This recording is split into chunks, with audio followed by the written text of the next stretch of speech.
Hello, everybody, and welcome into Phillies Daily. I'm your host, Mike Hennelly. The Phillies obviously were off yesterday on Monday for Memorial Day. They had no game. They last played Sunday afternoon out there in Sacramento, where they dropped the series finale to the A's, but they won that series 2-1, and they've been rolling pretty well recently against these teams they've been playing. Haven't been the best teams, but regardless, they're beating professional teams, and they're looking good all around as a team, which is great to see. I hope you guys all enjoyed your Memorial Day weekend. Hope it was safe. Hope you had a good time. Hope you did whatever it is you did and you just had a nice relaxing weekend. I know I did. I had a good time. So, like I said, Phillies Daily, Mike Kennelly. Let's get this thing rolling today. As I said, the Phillies have been playing really good baseball as of late, which is great to see because there was a little bit of an early season scare-ish type of period. Obviously, fans are going to overreact when the team's not hitting well, not pitching well, or whatever. It's going to happen throughout a season. It's a long season. You're not going to be perfect every game, every stretch of the season. The Phillies hit a little lull there earlier in the season, and Philadelphia sports media, especially, and Philadelphia sports fans like to overreact, including myself. But that's all in the past. They are now the top team in Major League Baseball. They have the best record, the best winning percentage out of any other team in the majors. They are number one in MLB.com's power rankings this week, as they should be, because they have won 9 of their last 10 ball games. The pitching starting rotation is elite, one of the best, if not the best, in all of Major League Baseball. The offense is rolling. Everyone's hitting. They're scoring a bunch of runs, getting a bunch of hits. Now, like I said, their last 3 series were against some, below average teams in the Pittsburgh Pirates.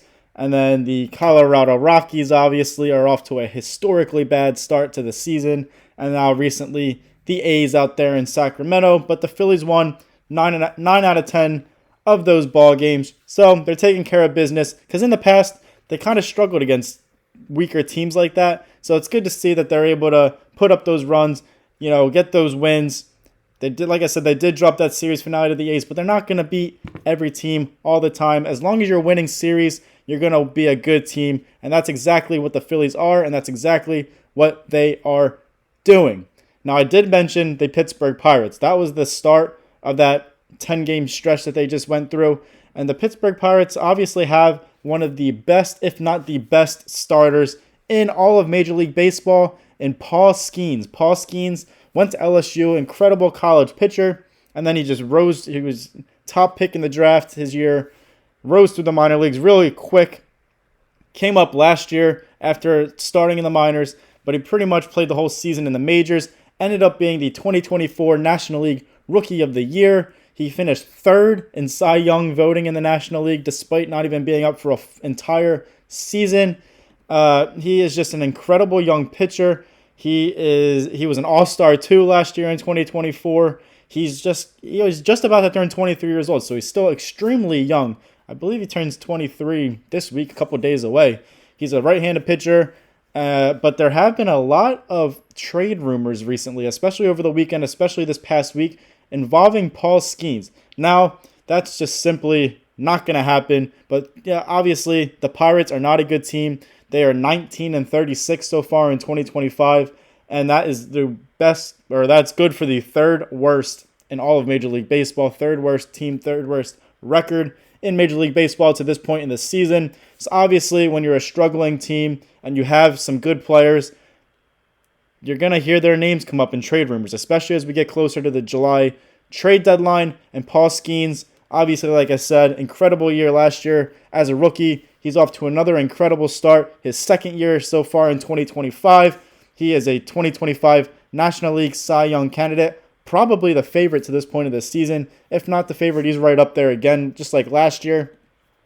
So, he's not going to get traded. I'm just going to come right out and say Paul Skenes is not going to get traded anywhere. He's going to be a Pittsburgh Pirate, and ideally, the Pirates are going to try to keep him there long-term for his entire career, because you just don't want a talent like that to just slip away from you.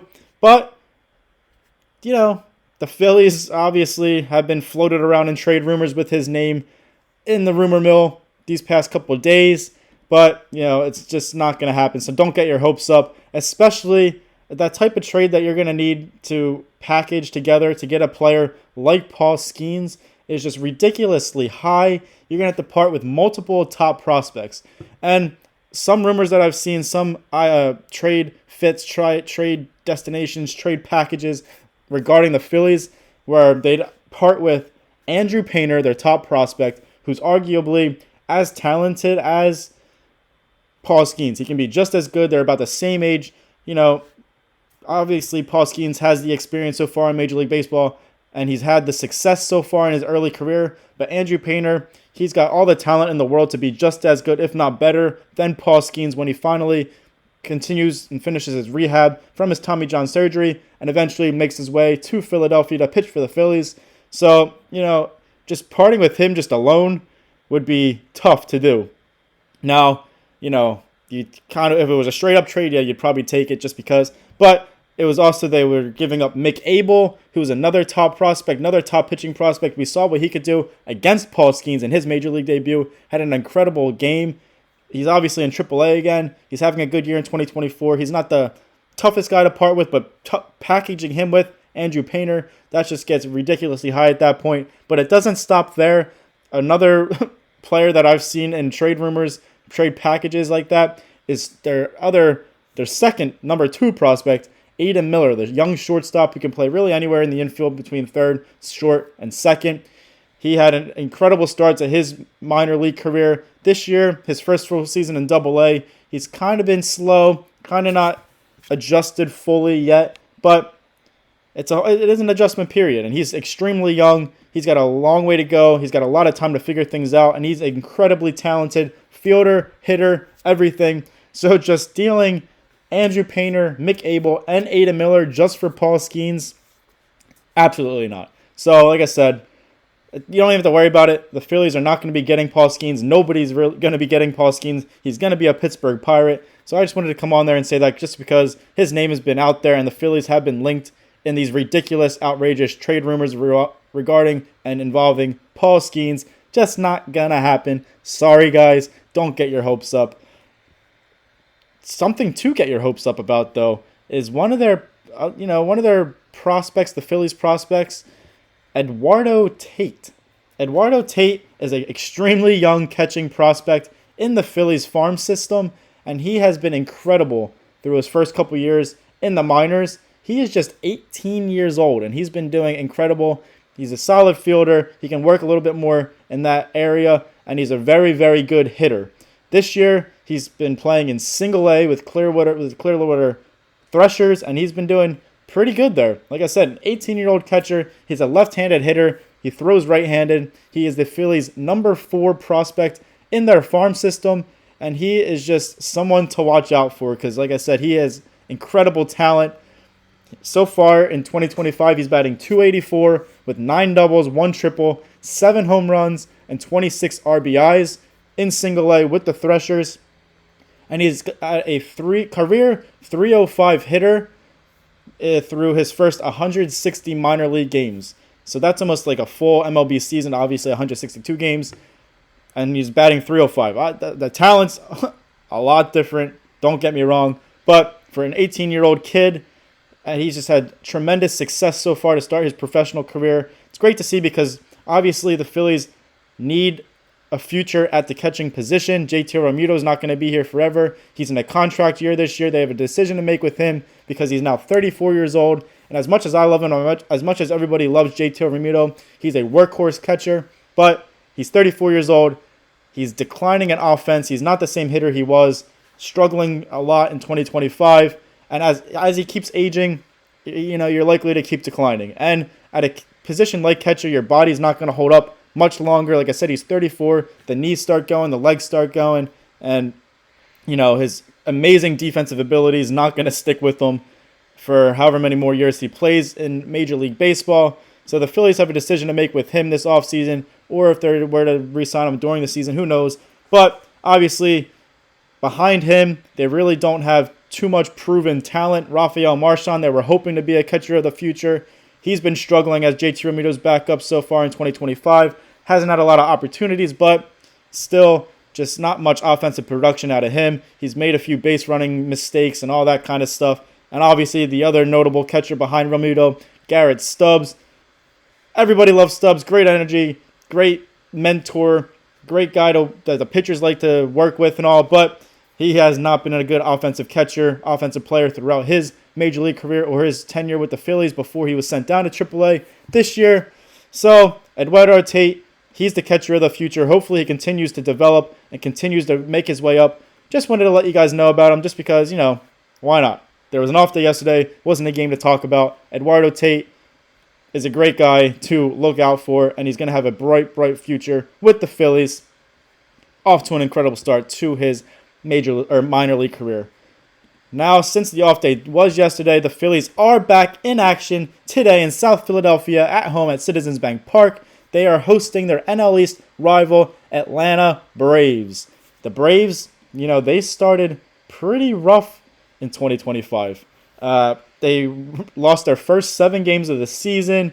They were without their top pitcher. Spencer Strider was recovering from injury from last year. Ronald Acuna Jr., the superstar outfielder, recovering from an injury last year. So they were without them for a while, but they were struggling. It just wasn't pretty for them. Like I said, they lost their first 7 games of 2025, started the season with a 5-13 record, but they have been picking it up as of late. They are now 20-14 since April 18th. They made their way up to 3rd place in the NL East behind the Phillies and the Mets. They did get Ronald Acuna Jr. back the other day. He's been back for 3 games now after tearing his ACL last year and missing most of the season. I think he injured that last May. So it took him about a year to come back, as it does with that type of injury. But he's been very good so far with the Braves since he's made his 2025 debut. He's 4 for his first 12 at the plate with a double and 2 home runs, including a home run in his first at-bat back for 2025. Like I said, through his first 3 games. Spencer Strider also came back. Now, he did come back April 16th, it was, Spencer Strider, from his elbow injury from last year. He went 5 innings, allowed 5 hits, 2 runs, 1 walk, and he hit a batter. So it wasn't the best 2025 debut for him. When he was going good before he got injured last year, he was among the best starters in all of Major League Baseball. So it's been weird for him so far. And then after that start on April 16th, he got hurt again. He had a hamstring injury, I believe, whatever it was, put on the IL, and then he made his next start a few days ago on May 20th. And in that start, he went 4 1/3 innings, allowed 6 hits, 4 runs, 1 walk, and he hit 2 batters. So obviously not the start that he wanted in 2025 with coming back, getting injured, having those 2 kind of rough starts so far in 2025. Uncharacteristic for a guy like him. So far, he's 0-2 with a 5.79 ERA in his first 2 starts of 2025. Just to give you a little background, if you don't know much about Spencer Strider, which I'm sure you do if you're a Phillies fan because they've seen his fair share of him, and he's a very good pitcher, like I said. He was a 2022 National League Rookie of the Year runner-up, and then in 2023 he was an All-Star, and he came in 4th in National League Cy Young voting. So, and then obviously he got hurt in 2024 with that elbow injury, missed pretty much the entire season, like Ronald Acuna Jr. did with his ACL injury. So, he's one of the better starting pitchers out there in Major League Baseball, struggling so far in 2025. He is scheduled to start tonight on Tuesday against the Phillies at Citizens Bank Park to open up this 3-game series against the Braves. It's scheduled to be Ranger Suarez for the Phillies and Spencer Strider for the Braves. So it should be a pretty good pitching matchup. Hopefully Spencer Strider's struggles continue so the Phillies can bounce back from their loss against the A's in their last game on Sunday and get back on track with the win to start this 3-game series against the Braves, who, like I said, are looking a lot better than they did to start the 2025 season. I hope you guys enjoyed this episode of Phillies Daily. Again, I'm Mike Hennelly. Make sure you guys like, comment, share, and subscribe for more things Philadelphia Phillies. Let's go Phillies. Hopefully get this win against the Braves to kick off this series.